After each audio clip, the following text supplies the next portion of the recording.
Hi, good day, Professor John. Myself, Aditya Jain, along with my teammates Anurag Sharma and Devbrata, have created these visualizations for the DB project. The dataset what we have used is the World Bank data for different countries. Our visualization is for a CEO. Now we have created two sets of visualization. One is for the CEO of a multinational company, of an e-commerce company who is looking for opportunities to invest outside his home country. And the other visualization dashboard is for the Prime Minister of India, who is looking to find areas where he could invest, he could prioritize an investment across the country. Uh, the first visualization, the first set of dashboard, these two dashboards, what we have created for the CU. The first dashboard is for customer insights. It gives the attractiveness of the business for the CEU. We have four visuals over here. The first visual is the internet connectivity over time. As you could see, it provides how the internet penetration has been for every 100 people over a period of time for these country. Any e-commerce company is highly dependent upon the availability of internet for its business. Now, having a high penetration of internet would ensure that it has better accessibility of customer. And the first, this visualizations compares the internet users per 100 people across all these countries. The size of the circles over here, it denotes the population of the country and hence gives an indication of the inertia which would have been involved for each of these countries to move from here to here. And hence we thought this would be a good graph to for an CEO of an e-commerce for a e-commerce company CEO. Our second visual is urban population over a period of time, how it has increased. Now we could see that the urban population in any country, the portion where it is expected to have better infrastructure facilities and high market value, it is the urban area. This visualization tries to capture the urban market availability to the e-commerce company, since it would be their main target market. Uh, and the third visual is the logistic index. The success of any e-commerce company depends upon the way it delivers the final products to its customer.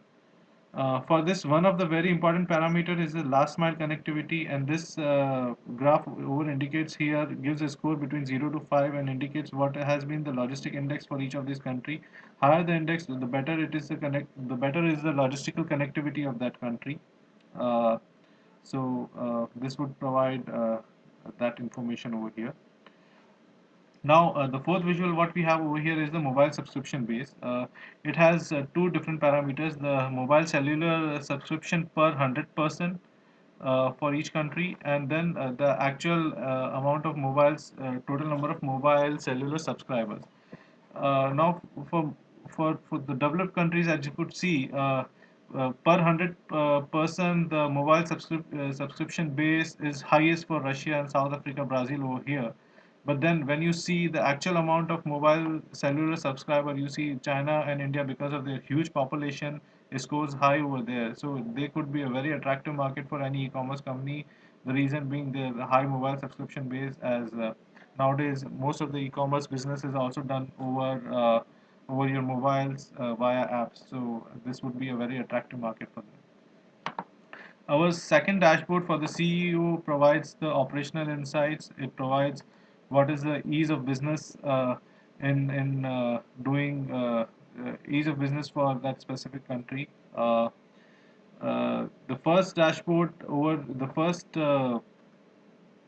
visual over here is the GDP versus FDI. GDP and FDI are both important parameters for a country. Both show the economic condition and the openness of the country to allow foreign funds for the business.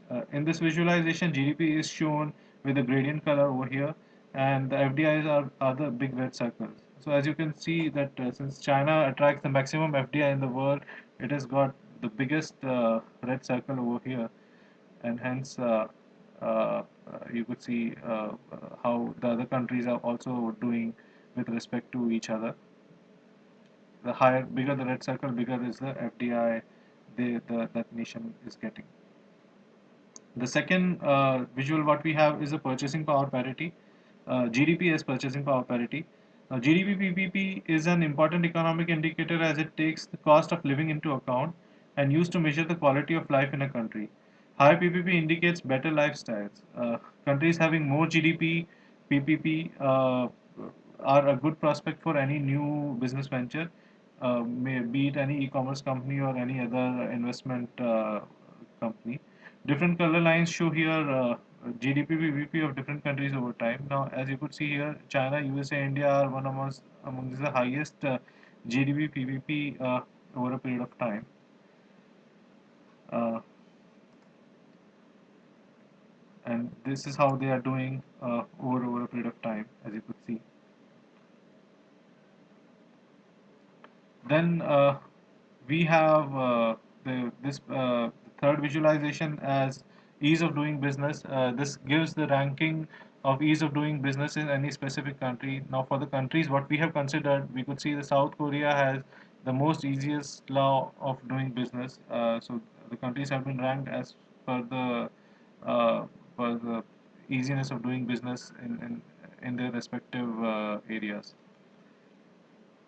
This visual, the fourth visual over here, compares the other ease of business parameters of uh, any given countries. We have three different matrices which we could choose here with the help of a drop down.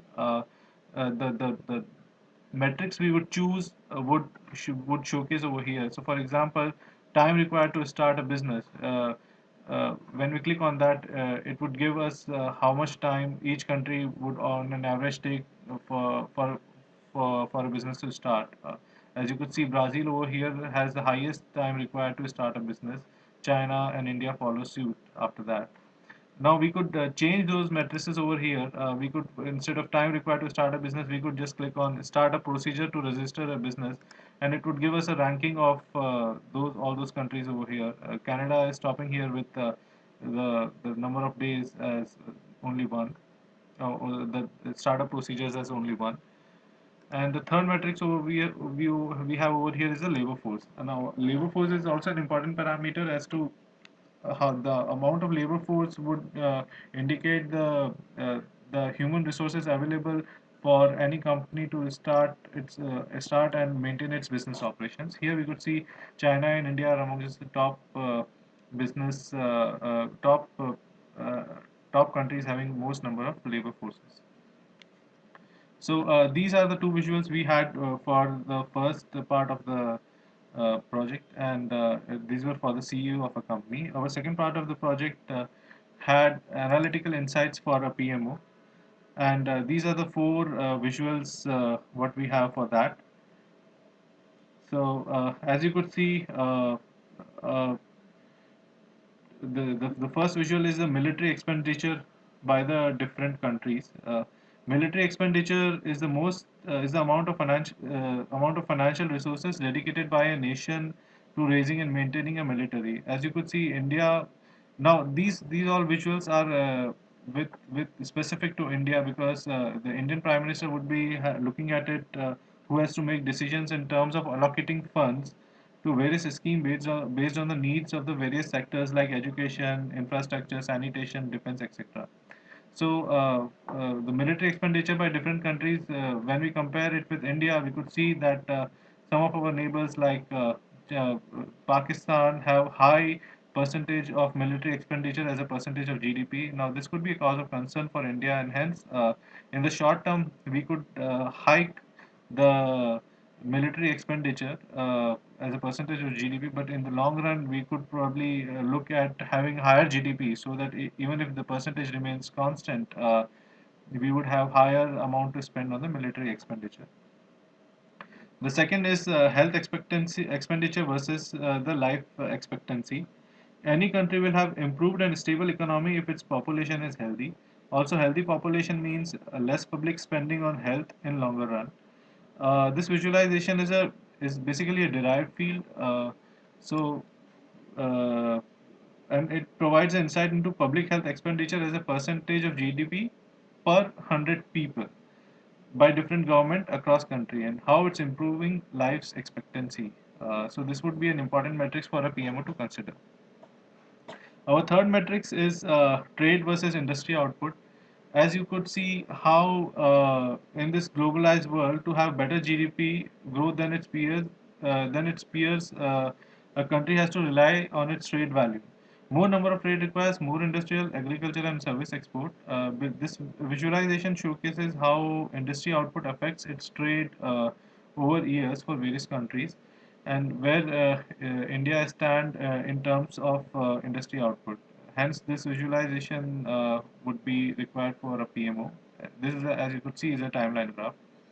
And the fourth visualization, what we would like to present to the PM is the sanitation index over here. As you could see, for any developed country, the sanitation index is very close to 100%. However, for the developing countries, you could see the sanitation index is slowly increasing. So once we could see India's position in comparison to other countries, we could see that it's lagging far behind in sanitation. So hence, this should be one of the priority sector for the PM to invest upon, and hence this visual.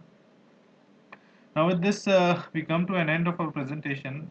Thank you for watching, and please do let us know what you think about it. Thank you. Thanks a lot.